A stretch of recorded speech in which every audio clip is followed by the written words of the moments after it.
Oh, Yeah. I got stuck. I got into the repatriation scheme. Still, my name didn't come out. Okay, all right. Shall we start? I mean, Dr. Chitra? Yeah. Yes, it is my pleasure to welcome Professor Joe Thomas. And just a few words of introduction. Professor Joe Thomas is an accomplished international development professional, academician, public policy expert, and a human rights activist. Till recently, Sir was teaching at MIT World Peace University, Pune. He has now gone back to Australia, where he is Professor of Public Health, Institute of Health and Management, Melbourne, Victoria, Australia. And sir, we welcome you to enlighten us on Australian healthcare system, problems and prospects. The floor is yours, sir. Thank you. My voice is clear. Can you hear me? Yes, sir. Yes, sir. These are some of the customary introductory note nowadays. This is evening 7 o'clock. You're having a session on Australian healthcare system, and that shows how much you're keen to know about an interesting healthcare system. The title was proposed to us at healthcare, the problems and prospect. And I was thinking that what problems of Australian healthcare system, I shouldn't see much, but I'm not saying it's not there. So that gives an introductory tone. And many of us, we claim that one of the best healthcare system in the world is in Australia. And when you say the best, depends on the certain criteria, like life expectancy, access to healthcare, and also out-of-pocket expenditure. So some of the standard indicators, infant mortality rate, neonatal mortality rate, maternal mortality rate, all these indicators when we look at it, and Australia demonstrates one of the very exemplary healthcare system. But at the same time, there are a few other issues coming up. And in my presentation, and to begin with, I should thank Professor Rajshekharan also, because even though, I am part of the Australian healthcare system, I teach, I create syllabus for them. I never looked at comprehensively on the healthcare system, and also I'm a beneficiary of Australian healthcare system. So this gave me an opportunity to sit through and put together my thoughts and some of the points about Australian healthcare system. And what I want to talk to you today is, or rather discuss today is, the Australian healthcare system, if I may present it in one sentence, it's a comprehensive healthcare system. And the foundation of Australian healthcare system is what you call Medicare. So I'll just briefly introduce what is Medicare. And the Medicare benefit scheme, that's one of the supplementary scheme of the Medicare. Then the pharmaceutical benefits scheme, PBS, that's also part of the core component of Medicare. Then Australia has got a very unique public and private healthcare system. And particularly the primary healthcare network. So that gives one of them, I would say, the backbone of Australian healthcare system. And also, unless you look at the health financing model of Australia, it may not make sense. And I'll just highlight some of the challenges which our Australian healthcare system is facing right now. Then I would really like to take some questions and answers. And I would like to get into an engagement with the issue of Australian healthcare system. So this is my general, these are the points I would like to talk to you. And my understanding is that all of you are the MPH students and with some faculty. So this is the audience I hope I'm talking to. So yeah, because when I created the slides, I created according to the possible audience, who are the public health students, maybe first year and second year students, and a few faculty. I hope I'm right about my assumption regarding my audience. yes, sir. And maybe I'll begin with a few demographic indicators of Australia, because that gives the contextualizing the healthcare system in Australia. Australian population is approximately 25 million. That's slightly less than the Kerala population. And what we talk about is 25 million people are every year added to the Indian population. So that's one of the interesting demographic comparison between India and Australia. And yearly population growth is only 1.8%. So that's population growth-wise is one of the lowest. And its global share is only 33.33% of the global population. And any demographer, when you look at it, the TFR, total fertility rate, is 1.8. 1.8 means, that that's a negative population growth. Even with 1.18 population, the natural population growth, Australia is not growing, it's stagnating. And the life expectancy at birth in Australia is both sexes is 83, that's 84 years. This is an interesting dynamics I'll just explain to you. This is covering certain facts. So when you say that life expectancy in birth in Australia is 84 years, that is not revealing, there is revealing something, but at the same time it's concealing something. And the life expectancy at birth of female is 85 or 86. If you look at the infant mortality rate, the death of children under 5 years per 100,000 live births is 2.7. So that's one of the lowest in the world. And it seems in even the United States, it goes up to 6 to 7%. And also, if you look at the demographic change, over the 20 years between 1999 to 2019, the proportion of the population aged 65 years and over increased from 12.3 to 15.9. That's the elderly population in Australia. And also 2015 to 2017, the life expectancy at birth for the indigenous Australian was estimated to be 71.6 years for male and 75.6 years for female. So this is the data I said, when you talk about life expectancy at birth for Australia, in general, it is 84%, but indigenous population is 72%. Approximately 10-year difference between indigenous population and the white Anglo-Saxon population. So this is one of the major challenges in Australia when you talk about it. So this is the demographic background in which we are talking about the health situation in Australia. And also it is considered as one of the better life expectancy in most of the OECD countries and most of the Western countries. And when you compare to most of the Asian countries, they are much far ahead of that. But what contributed to that during our discussion, we'll look into it.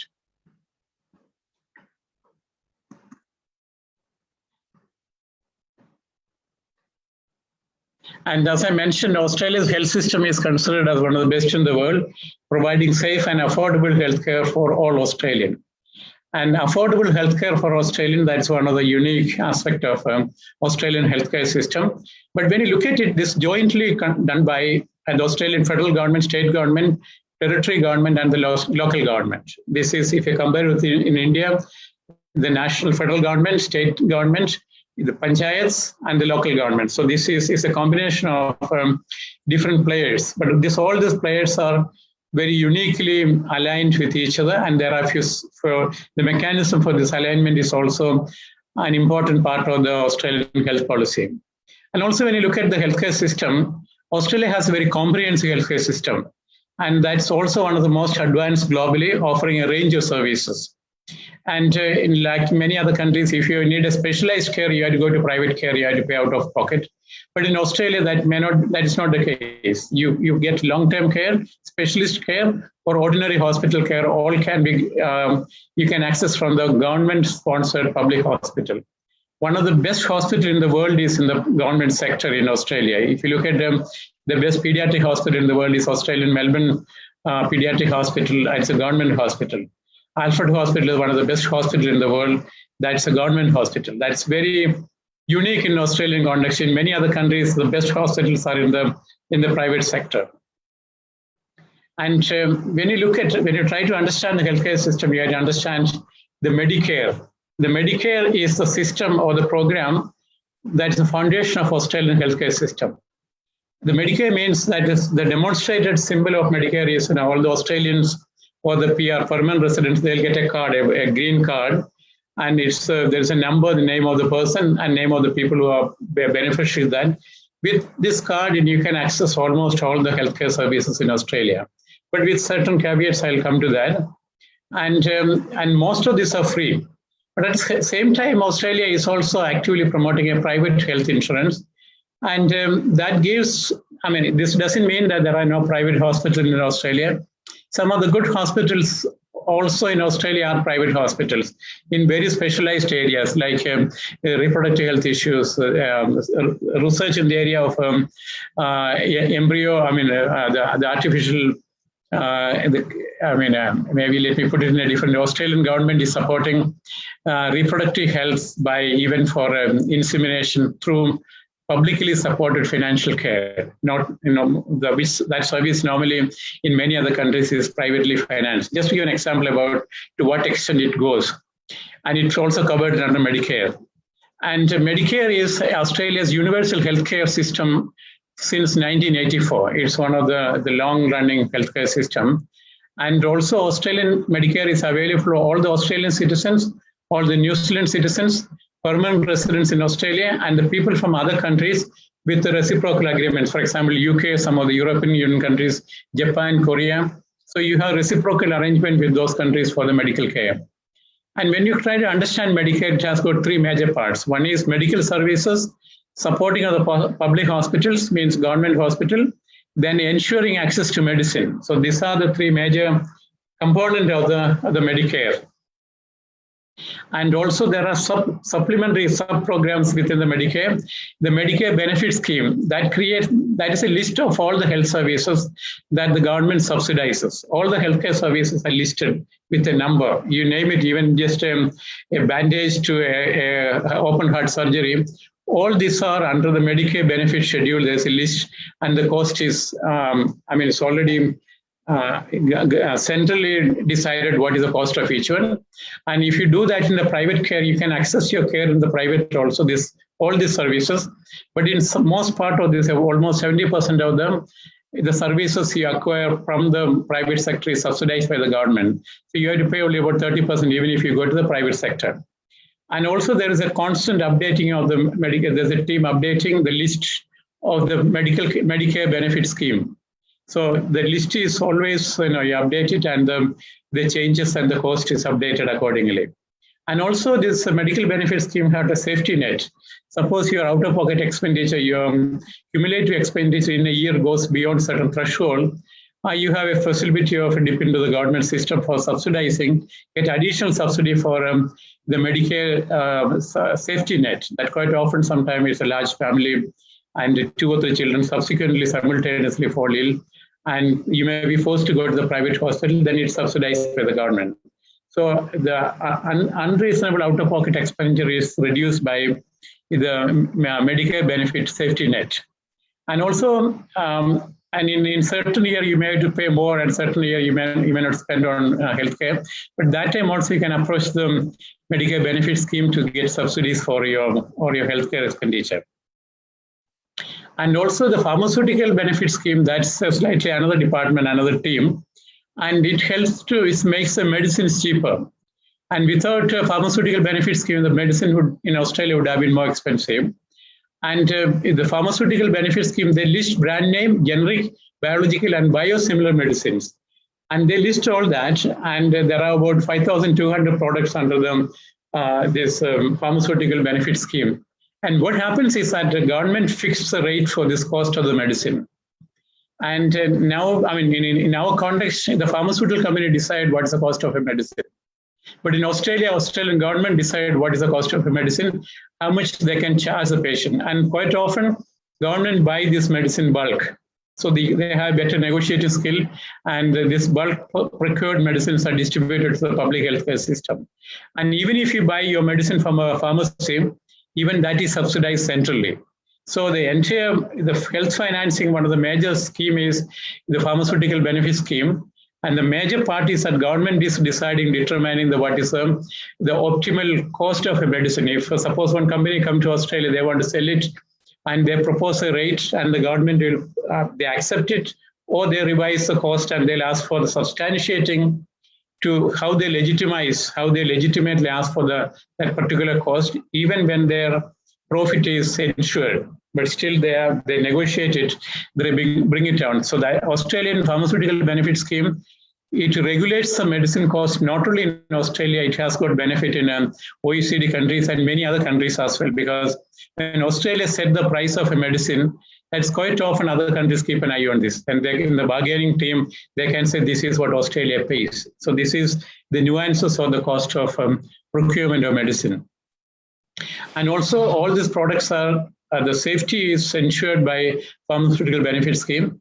And also there's an independent team, they're looking at what are the medicines should be added to the pharmaceutical benefit scheme. This is not only medicine, there are diagnostics and equipments are also part of this pharmaceutical benefit scheme.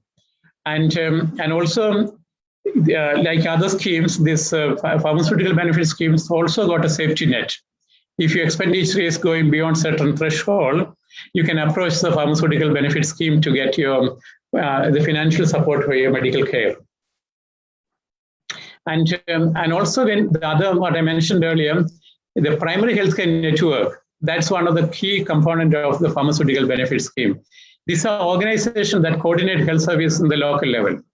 And it could be managed by the local self-help government or managed by it's privately managed but collectively owned. That means it could be a society, it could be a registered entity, but at the same time, it's the board of directors are elected through a membership scheme, almost like our cooperative societies.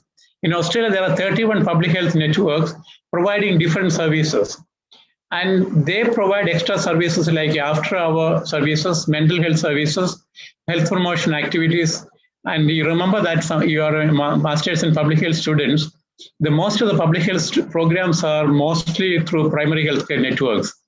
And managing primary health network is one of the specialization offered in Australia at the MPH level. Just to relate with your body of knowledge which you are trying to acquire. And also, continuing medical education is part of the primary healthcare network. And when you look at it, there's another step is when you look at health, what is Australian government's responsibility?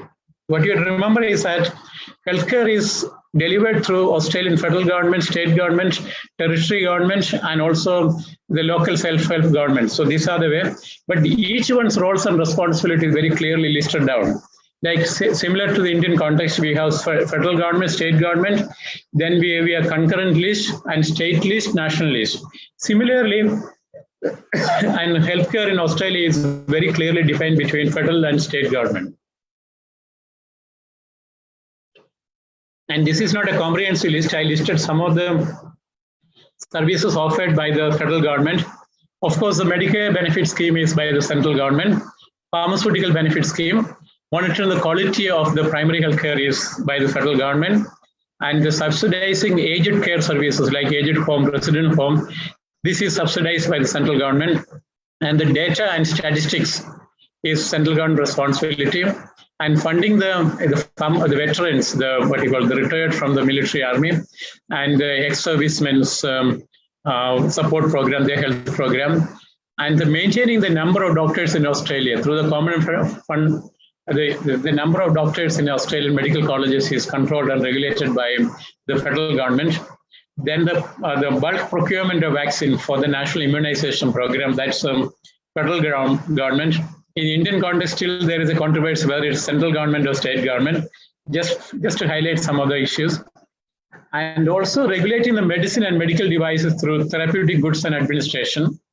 And particularly there are certain policies, specific health policies like subsidizing the hearing aid services, dental care services. So just give you examples, they have some kind of specialized health intervention health policies that are often coordinated by the central government. Then the organ and the tissue transplant is coordinated by central government. And the protecting the community, that most of the public health care programs are coordinated by the federal government. When you look at the state, territory, and local government responsibility, managing the public hospital is done by the state governments. And the preventive services such as screening for the breast cancer, immunization programs are implemented by the state government under the overall supervision of the federal government. And also funding and managing community mental health services, public dental clinics, ambulance and emergency services, patient transport and subsidy schemes, means when you're discharged from a hospital, you can get a support from the hospital to go home. They'll get a pocket money to get a taxi. That taxi scheme, even you can hire a Cessna flight if you are in a remote society, in a remote community. You can get an air charter for going home from the hospital.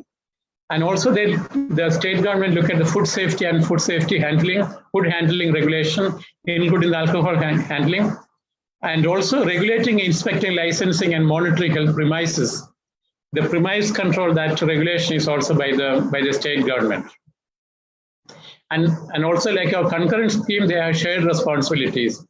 The Commonwealth shared the responsibility through the Council of Australian Governments.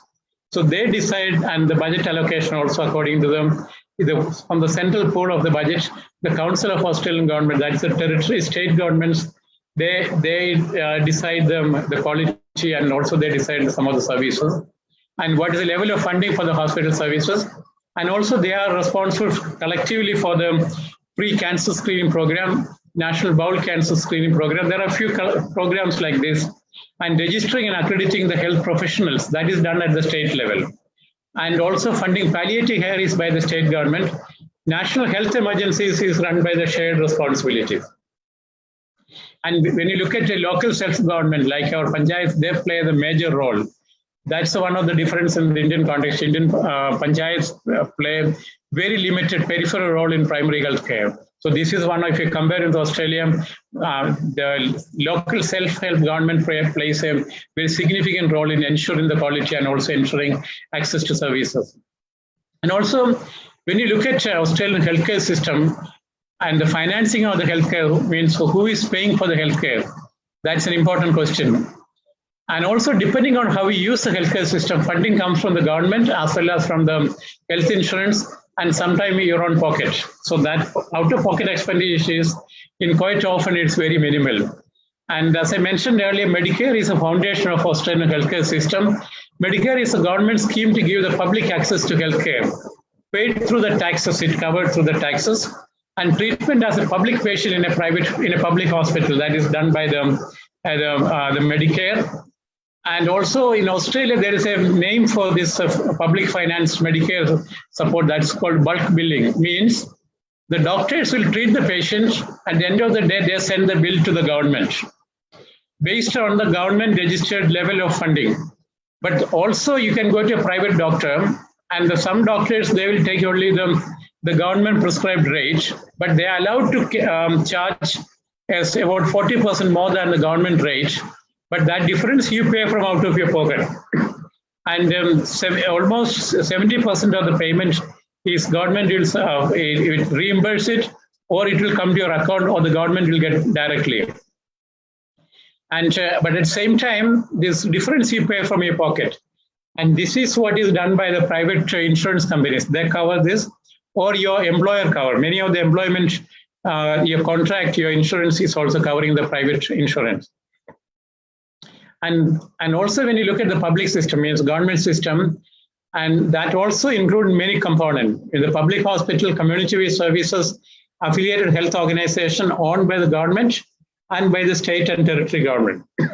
When you talk about public system, also there are different layers, different type of public system. And also Australian public access care within the public system is free for all, or at a very marginal level, and through the Medicare. Medicare is funded through the Australian taxation. And Australian private system is one of the very limited one. Almost about 16% of the total healthcare is provided by the private system. And this is owned and managed by private, such as private hospitals, specialized medical and allied health and pharmacies. So this could be done by the private system. Remember, the private system also a large extent subsidized by the government. For example, take the case of diagnostic system, all your pharmaceutical diagnostic system, most of the diagnostics is subsidized by the government. You go to a doctor will prescribe your testing. Almost 90% of the test expenses is covered by the government. Only very few tests you have to pay out of your pocket, or you have to get the insurance repaid. And also the private system is paying for the private health insurance premium and the private health organization. and people paying directly for private treatment. That's not only for the local people. There are internationally people come to Australia to seek the best healthcare, and then they pay for it at the international rate. And also government increasingly incentivize the private health insurance. So this is one of the major election campaign issue. To what extent you have to privatize the Australian healthcare system? So quite often this is one of the major the election agenda in the Australian election system. And you know that Australia is mostly a bipartisan political system, and their positions are very clear. And one party is always trying to reduce the government involvement in the healthcare system by introducing the private healthcare. So in the election, this is one of the major political bone of contention. To what extent it should be paid from the public exchequer and how much it should be subsidized. And also, there are private agencies, private companies are increasingly paying for the insurance. I'm just giving an example about it. When you look at the health budget of 2019-2020, so when you talk about healthcare in Australia, unless you look at the budget, you may not get the total picture about it. So here what I did is some of the highlights of the national budget. Australian budget for the health is $81.8 billion. That's Australian budget. You can imagine, if you look at India, it's almost about $3 billion. So just to give a comparison about the quality and the expenditure on healthcare system, or Australian expenditure is about 16.3% of the Australian total budget is invested in health. And in Indian context, again, it's approximately 1.2% of the national budget goes to the health. So this is one of the major difference in the health financing and also investment in health. And also medical services and benefits, and including private healthcare insurance subsidy, and it cost about almost $37 billion. The pharmaceutical benefit scheme is taking about $12.7 billion, means the procurement of medicine, and the public hospitals and the state hospitals $22.5 billion. Just to give an idea about how much health budget goes to where.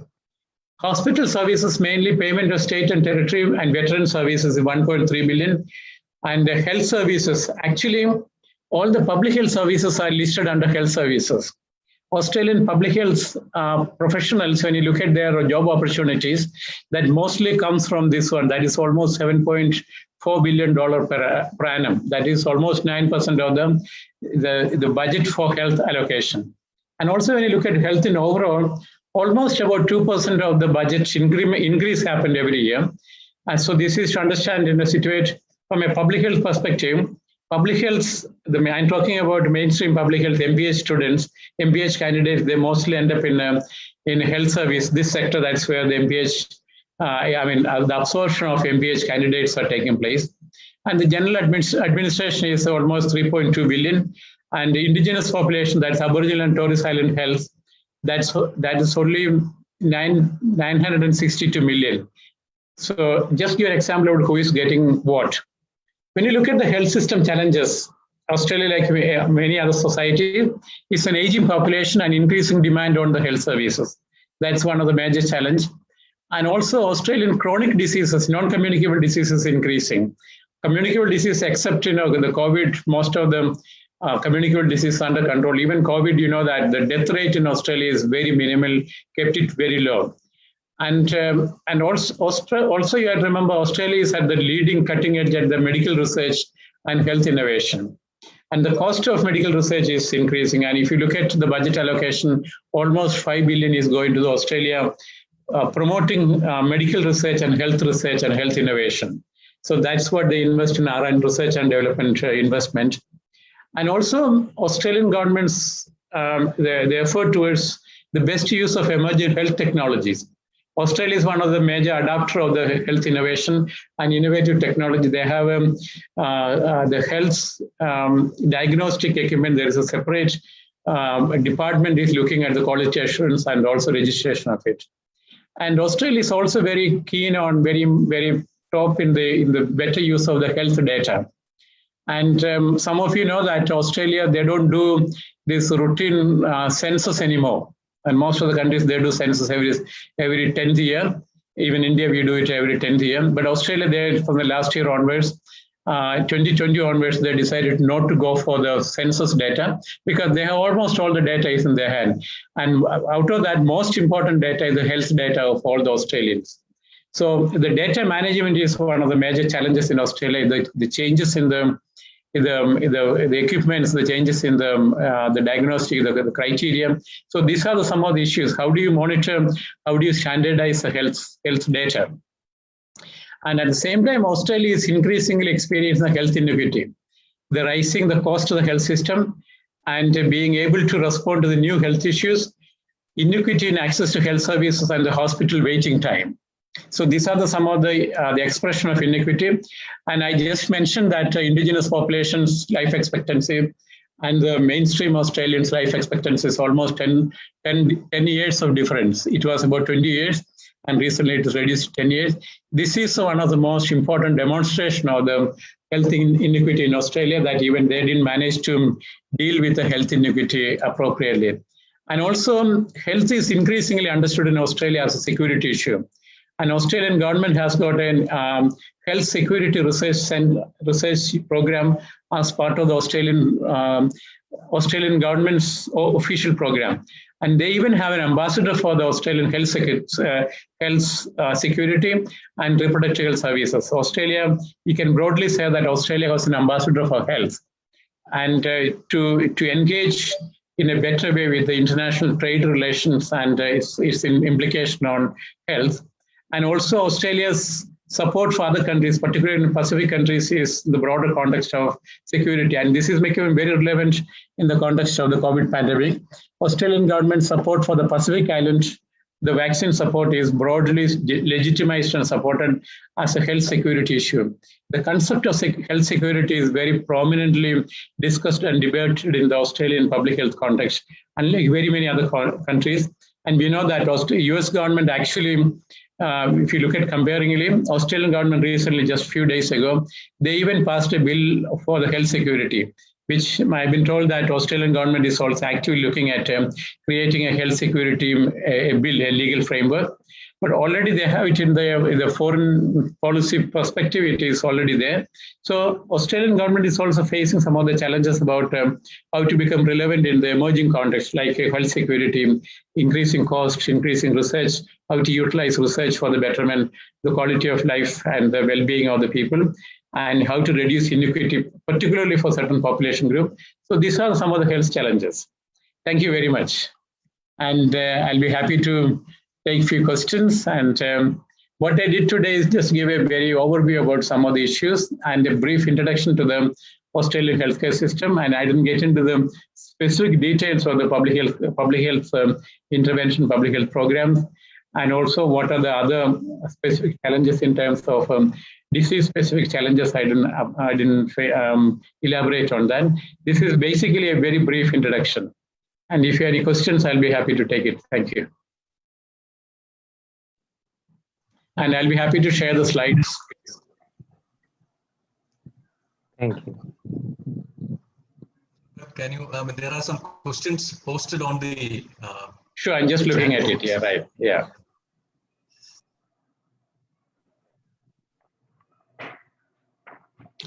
Okay, how Medicare dealing with the social, demographic, cultural, and language barrier and mental health as it keeps on rising.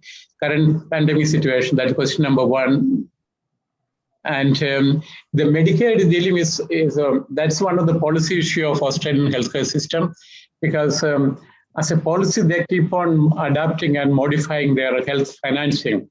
And this is addressed in the healthcare. For example, Australian aged care program is a social demographic response to the healthcare system, because increasingly they have a new elderly care program. The geriatric care program is a response towards the changing demographic structure. And also there are cultural issues and demographic issues. Cultural issues, let me come to that. And some of you may be familiar with the idea or the concept of gestational diabetics. Gestational diabetics is high among the non-Australian population, mostly from South Asian immigrant population refugees. So now they have a separate program within the diabetic control program, gestation diabetic support program, and awareness program for the doctors, mainstream healthcare providers, to understand that there are issues about gestation diabetics in culturally and linguistically diverse population in Australia. So that way, I would say that there are responsive towards changing the social demographic, cultural, language issues. When you talk about language, probably you can talk to a healthcare provider about 7 or 8 languages. You can get an interpreter with the government support. You can say when you go to hospital, you can say that you need an interpreter, because even though you know English, your linguistic sharpness may not be that precise to give a medical answer. So you can claim for an interpreter. So that gives the Australian government acknowledgement towards the linguistic diversity in Australia. And the mental health is now a new program, new budget allocation. Within the budget, they created a national mental health program. And what I remember is about 4 to 5% of the budget directly goes to the mental health program in Australia. That is, they take it very seriously. The mental health screening and the mental health support program, both institutionalized and community-based care, and also daycare for the mental health patients. That's part of the new programs from Australia. And the next question is, since healthcare is covered by central, state, and local government, when someone gets admitted in another province while he or she gets the medical care as a native province, the basic identification you need to get admitted in any hospital is your Medicare card. Medicare card is a nationally standardized, but sometimes when you need a specialized care, and then it get into the differences in different provincial government. And for example, some state government provide better support for the drug users and drug use management program. If you need a long-term drug abuse management treatment program, certain states are much better equipped than certain other states. I'm not naming it now because I worked in I worked in Northern Territory to Victoria, so I'm aware of these changes in certain diseases. The substance abuse is increasingly understood as is a health issue, is a disease management issue. So the better care for the substance abuse is provided by mostly in Victorian government than in some other government, because of the ruling party's dispensation towards the substance abuse. So it varies from, like many other governments are not very kind to the drug users. So their treatment also quality changes. Other than the primary care, the primary care, there is no difference between each province. You get admitted to the national hospital, and national hospitals are all across almost same thing, quality of care. Maybe some differences in the professional skill of the doctors. The Melbourne-based some doctors may be much more exposed to international treatment protocols, or they are actively involved in the medical research. That makes a lot of difference in the quality of care. Whereas in some provinces, the healthcare providers' involvement in the medical research and health research it varies and the quality varies. And similar to the Medicare of Australia, we have a Prime Minister's PMJY in India. Even the framework of the health system is similar to India, but the present COVID crisis management PMJY has not been very successful. What do you think? Where our health system is failing, how we can reduce this gap? To understand the health inequity in India is much more complex than Australians think. To begin with, the amount of resources Australia has got to deal with the healthcare, I told you that it's almost $81 billion per annum goes to health investment. But at the same time, I would say that how India is looking at the primary healthcare is a very important issue, because we invest only about 1.2% of the national budget on health. And maybe I know that I'm touching at the very sensitive boundaries of our discussion. With a pre-warning, let me get into it. Almost 8,000 doctors and nurses died in India because of the COVID pandemic. But my question is that suppose 8,000 soldiers would have died, and what would have been the perception national level? And probably that would have been a justification for another war with our neighboring countries.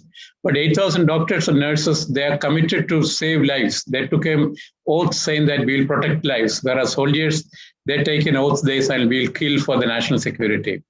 The human security and national security, the dichotomy on a national dialogue in our primary healthcare or healthcare dialogue, it is not part of it. And I would strongly argue that the human security or health security is at par or slightly more important than the border security as in today's context. We invest millions of dollars in our intelligence and military equipments, and none of that investment didn't save us from the COVID pandemic related complications. So that shows we had looked at the understanding of the security should be looked upon in a totally different way. Human health is the most important security. I know I'm touching on some of the boundary sensitive issues, but we need to look at health as a security issue, a national security issue, human security issue. And that thinking is important for our understanding about health investment. For example, if you look at health as a national security, if you demand for reducing 5% of the investment in national defense budget and use it for the health security, people may not get shocked by it. But if I say that India should declare a moratorium and use 5% of the Indian military budget for strengthening our primary healthcare system, probably I may be stamped as anti-national. But these are some of the issues we need to be taken into part of our public health discourse. This is my personal view. This is not an institutional point of view. This is based on my own reflection analysis. So this is my brief answer to this question that why India is not responding to the COVID pandemic. There are many issues, and I just wanted to highlight one issue which is normally part of our normal discourse. And the difference between indigenous and rest of the population, does it mean inequities are still a problem? Of course, Australia inequity is a problem between indigenous population and also culturally and linguistically diverse population and the majority Caucasian population. There are issues about access to healthcare, quality of care, and also if you look at indicators, demographic indicators like life expectancy, I mentioned that almost about 10% of the 10 years of life expectancy is lost for the indigenous population, and the linguistically and culturally diverse population also getting into in between. So there are issues about health inequities. And does Australian Health Service also promote indigenous health system as we do in India, Ayush and local medicine? And the Australian local medicine is indigenous Australians medicine, but that is not organized as like Ayurveda or Ayush in Indian context.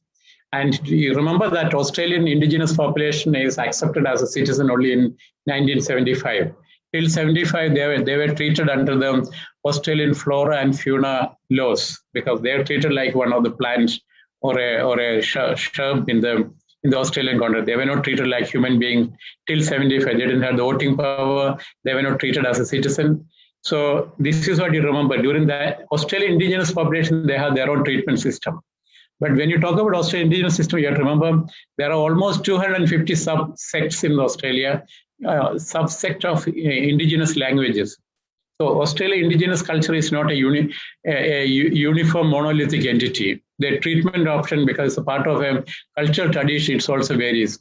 And their cultural traditions, their treatment traditions are not codified, not done any research on that. And also, I don't even see there is an indigenous population or an exclusive health institution. There is one Menzies Institute in Northern Territory, but that is generally part of the general medicine. They're addressing the Australian indigenous population health, not specifically looking at the indigenous health practices like what we look at Ayurveda or Ayush. So that is one of the limitation of Australian healthcare system. But remember, the Chinese medicine got a Chinese medicine control board in Australia.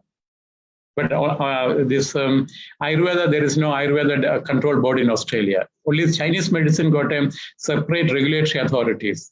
And similar support is not given to Australian indigenous medicine as well. So this is some of the contradiction, even though they are such a resource-rich country, there are issues. And it also one of the bone of contention, the political dialogue, and also these are some of the existing challenges in the healthcare system. And please share the PPT. I'll share the PPT with all. And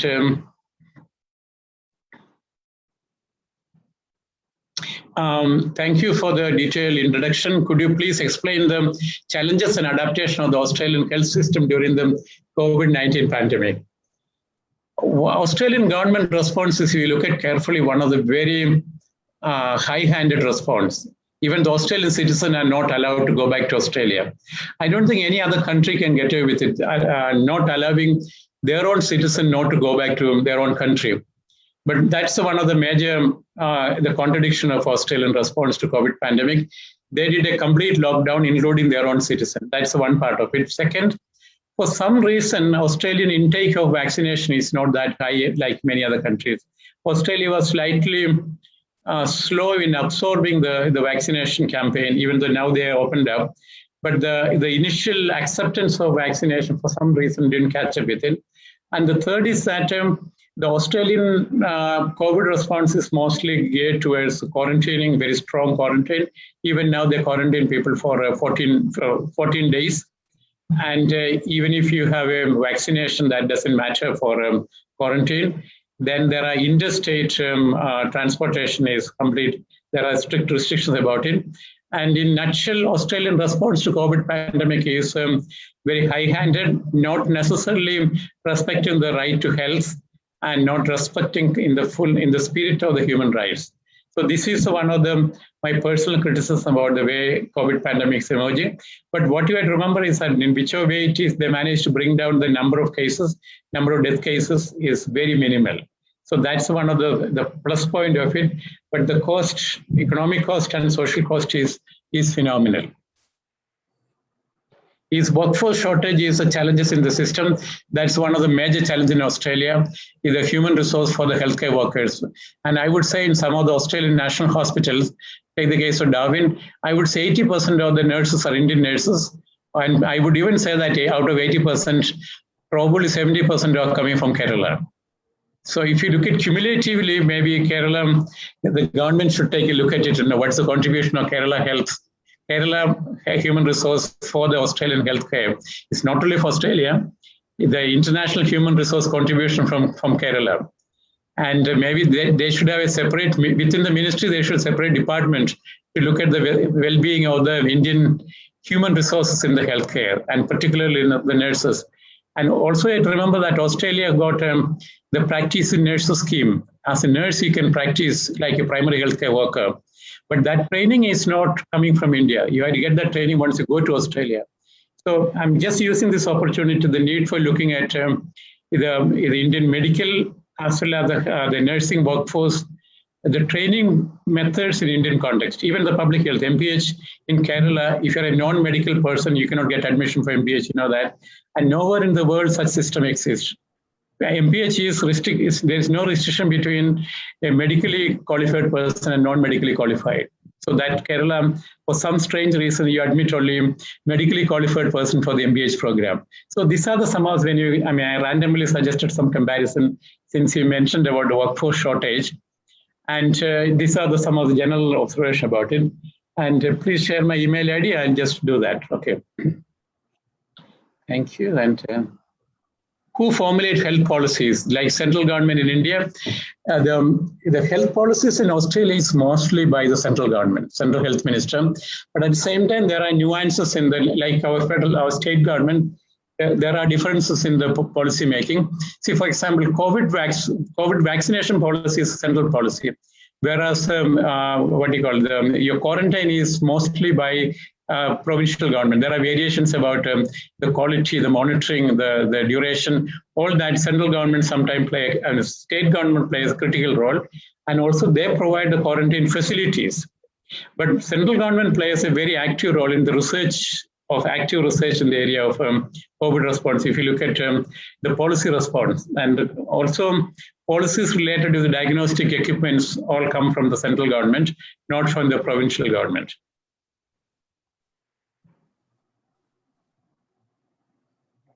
I think I covered most of the questions. If I missed something, please let me know that, and I'll be happy to take additional questions if you have any.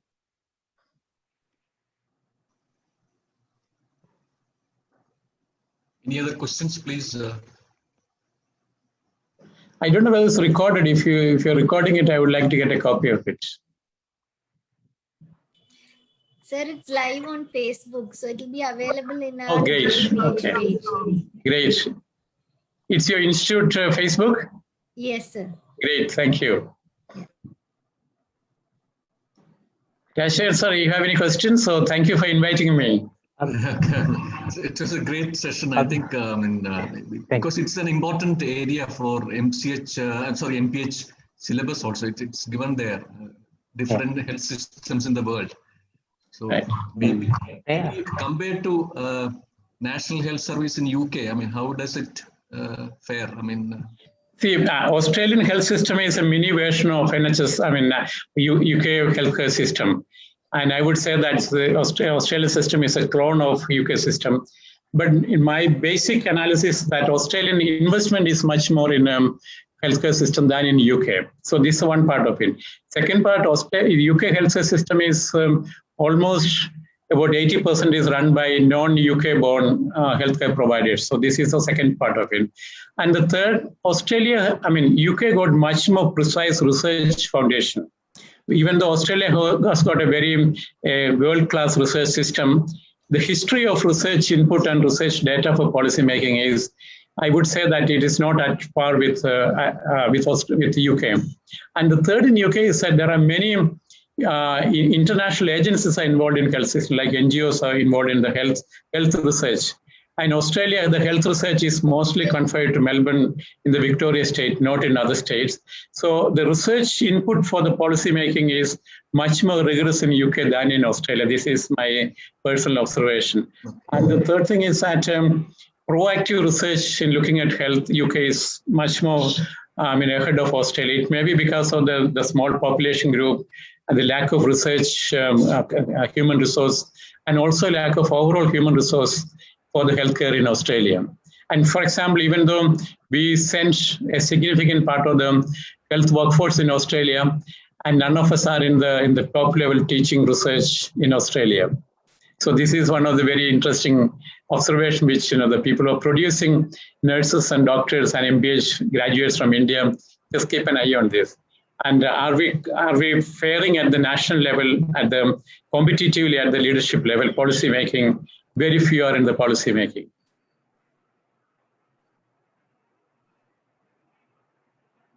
By the way, I had an opportunity to work with Australian government as an Australian senior advisor to set up the Ministry of Health in East Timor. So that gave an opportunity how you create a health system. Now you don't even think about how your health system is created, how the policies are created from the day one. So that's my Australia policy, health policy related involvement and experience. Okay. Yeah, thank you, Professor Joe Thomas. It's a complete privilege listening to you. Thank you for enlightening us on Australian health system, and it's a big privilege and to learn from someone like you for the faculty and especially for our young MPH graduates who will be future policymakers. Thank you for your valuable time and the class. We were really benefited. Thank you. Thank you, Naya sir, for bringing him. Thank you. Thank you, sir. Thank you, sir. Thank you, Professor Joe. Yeah, thank you. I'm just trying to type my email ID, but I don't know, it didn't come through.